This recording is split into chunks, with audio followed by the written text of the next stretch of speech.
મહારાષ્ટ્રમાં આંબેડકરી સમાજ તરફથી ચૂંટણી જીતેલા પ્રતિનિધિઓના સ્મરણાર્થે સુરતના ડિંડોલી વિસ્તારમાં સમારોહનું આયોજન કરવામાં આવ્યું હતું. આ કાર્યક્રમ ઓલ્ડ એજ હોમ ખાતે યોજાયો હતો.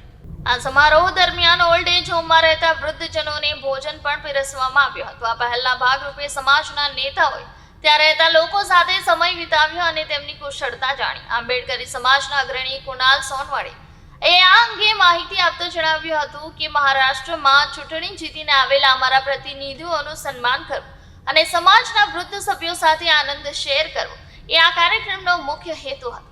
समाज सेवा અને સામાજિક જવાબદારીઓની ભાવના સાથે આ કાર્યક્રમ આયોજિત કરવામાં આવ્યો હતો. मैं गणेश सावले शिरपुर से महाराष्ट्र।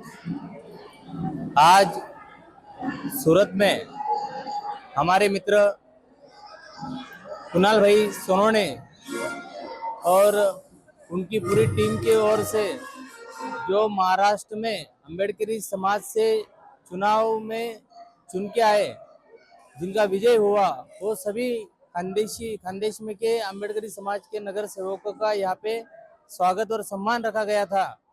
आज हम सब यहाँ पे आके पूरे अम्बेडकरी समाज पे बहुत ज़्यादा हमको गर्व हो रहा है कि इतने बड़ी तादाद से यहाँ पे आप शामिल हुए और आप सबने हमको इतने अच्छे से प्यार दिया, हमारा स्वागत सत्कार किया। हम पूरे सूरत के अम्बेडकरी समाज के ऋणी रहेंगे। जी, कुणाल भाईदास सोनवणे, સુરત શહેર આંબેડકરી સમાજનો આગેવાન છું. આજે ભીમા કોરેગાંવ શૌર્ય દિવસ નિમિત્તે ઓલ્ડ એજ હોમ મહાદેવનગર 1 ખાતે એક ભીમ ગીતોનું આયોજન અને અહીંયાના જે વૃદ્ધાશ્રમના વડીલો છે એમને ભોજનદાનનું કાર્યક્રમ રાખેલો હતો.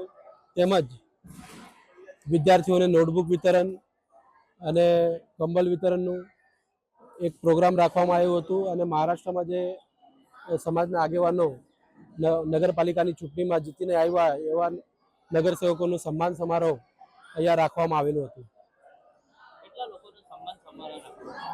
હજારોની સંખ્યામાં આંબેડકરી સમાજના લોકો આ કાર્યક્રમમાં આવેલા મહેમાનોનું સ્વાગત સન્માન કર્યું અને ભીમ ગીતો તેમજ અહીંયાના વડીલોને ભોજન દાન કરીને આ કાર્યક્રમને સંપન્ન કરવામાં આવ્યું.